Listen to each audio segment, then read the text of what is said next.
بسم الله الرحمن الرحيم إن الحمد لله نحمده ونستعينه ونستغفره ونعوذ بالله من شرور أنفسنا ومن سيئات أعمالنا من يهده الله فلا مضل له ومن يضلل فلا هادي له وأشهد أن لا إله إلا الله وحده لا شريك له وأشهد أن محمدا عبده ورسوله صلى الله عليه وآله وسلم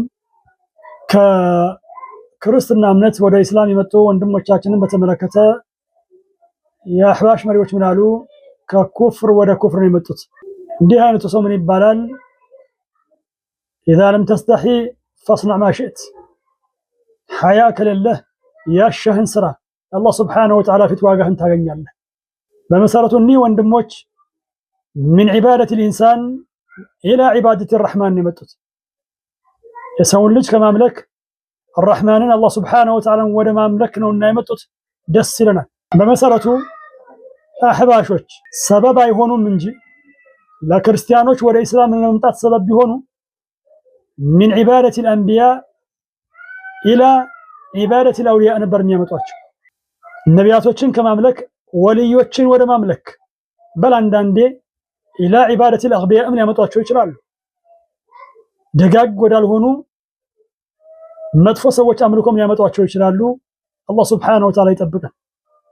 ለእንዲህ አይነት ብልሹ ንግግር ማስረጃ ብሎ የሚያመጣው ነገርም አለ።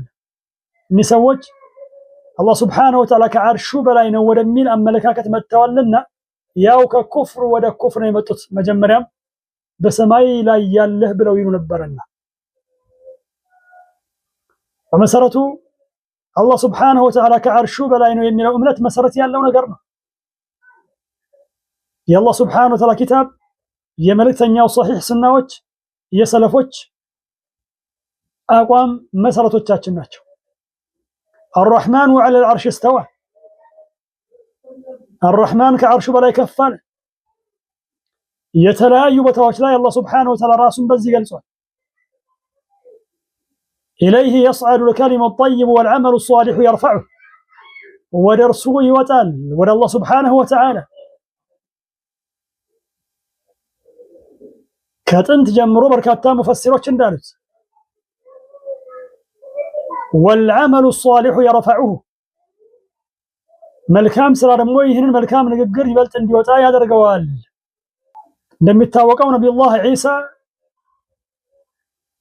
ጠላቶቻቸው አልገደሏቸውም አልሰቀሏቸውም بل رفعه الله إليه الله Subhanahu Wa Ta'ala ወደ እርሱ ከፍ አደረገው።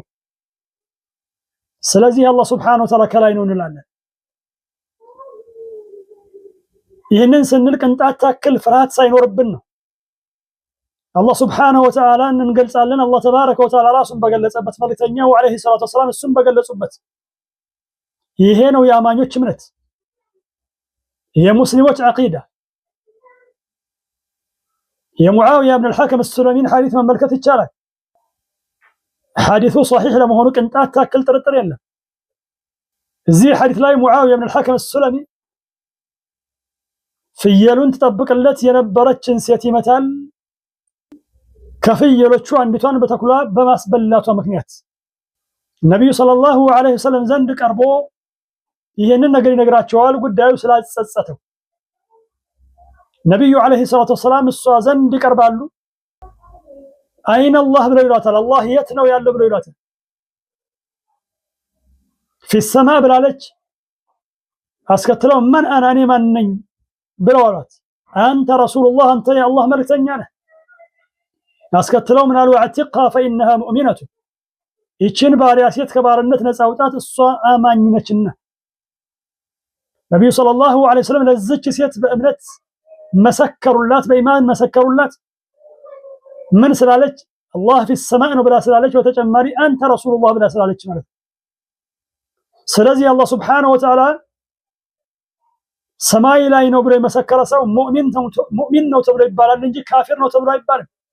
ሰዎቹ ግን ሐያ የሌላቸው አላህን የማይፈሩ ናቸውና በዚህ መልኩ ሰዎች ላይ ይመሰክራሉ። እንዲህ አይነቷን ሴት ቢያገኙ እነሱ በዚህ ዘመን ምን ይላሉ? اقتلها فإنها كافرة ግደላት ይህች ከሃዲ ነች ብለው ይሉ ነበር። ነገራቸው ሁሉ የነብዩ አለይሂ ሰላም ሱና የሚገጥም ሳይሆን የሚጻረር ነው። حديث المعراج መውሰድ ይቻላል። ነብዩ ሰለላሁ ዐለይሂ ወሰለም አርገዋል ወደ ሰማይ። የተለያዩ ነቢያቶችንም አግኝተዋል ሰማያት ላይ። ስድስተኛ ሰማይ ላይ ከነብዩላህ ሙሳ ጋር ይገናኛሉ። ሰባተኛ ከነብዩላህ ኢብራሂም ጋር፣ ከዚያስ ከአላህ ሱብሓነሁ ወተዓላ ጋር ይነጋገራሉ፣ ይወርዳሉ። ልክ እንደመጀመሪያው ስድስተኛ ሰማይ ላይ ከነብዩላህ ሙሳ ጋር ይገናኛሉ። ነብዩላህ ሙሳ ባንተና በኡማህ በህዝብህ ላይ ምን ግዴታ ተጣለ ብለው ይሏቸዋል። 50 ሶላህ ብለው ይላሉ። ነብዩላህ ሙሳ ህዝቦችህ ይህንን አይችሉም፣ ፈርጅዕ ኢላ ረቢከ ፈሰልሁ ተኽፊፍ፣ ወደ ጌታ ተመለስና እንዲቀንስልህ ለምነው ብለው ይላሉ። ነቢያችን ዓለይሂ ሰላቱ ወሰላም ፈረጃዕቱ ኢላ ረቢ ብለው ይላሉ፣ ወደ ጌታ የተመለስኩኝ ብለው ይላሉ። 5 እስኪደርስ ድረስ ነቢዩላህ ሙሳ ፈርጅዕ ኢላ ረቢከ ፈሰልሁ ተኽፊፍ ብለው ይላሉ። ነቢያችን ዓለይሂ ሰላቱ ወሰላም ፈረጃዕቱ ኢላ ረቢ ብለው ይላሉ፣ ወደ ጌታ የተመለስኩኝ ብለው ይላሉ። ይሄ ነው የነቢያቶች እምነት፣ ይሄ ነው የሩሱሎች እምነት፣ ይሄ ነው የሙእሚኖች እምነት፣ ይሄ ነው የሙስሊሞች እምነት። አላህ ሱብሓነሁ ወተዓላ ከሰማያት በላይ ነው፣ ከዐርሹ በላይ ነው። ነገር ግን ይህንን በምንል ጊዜ ሁለት ነገሮችን እንጠነቀቃለን። ተሽቢህ ውስጥ አንገባም። አላህ ሱብሓነሁ ወተዓላ ከዐርሹ በላይ ነው ብለን ስንል ፍጡራን ከአንድ ነገር በላይ እንደሚሆኑት ነው ብለን እያልን አይደለም። ይሄ ኩፍር ነው። በተጨማሪ ከይፍያውንም አናውቅም። አላህ ሱብሓነሁ ወተዓላ ከዐርሹ በላይ መሆኑን ነገረን እንጂ ሁኔታውን አልነገረንም። ስለዚህ ሁኔታው ውስጥ ገብተን አንዘባርቅም። ሊአንና ነኻፉ ረበል ዓለሚን፣ የዓለማት ጌታን አላህ ሱብሓነሁ ወተዓላ እንፈራለን። ሊታወቅ ይገባል። አላህ ሱብሓነሁ ወተዓላን መግለጽ ራሱን በገለጸበት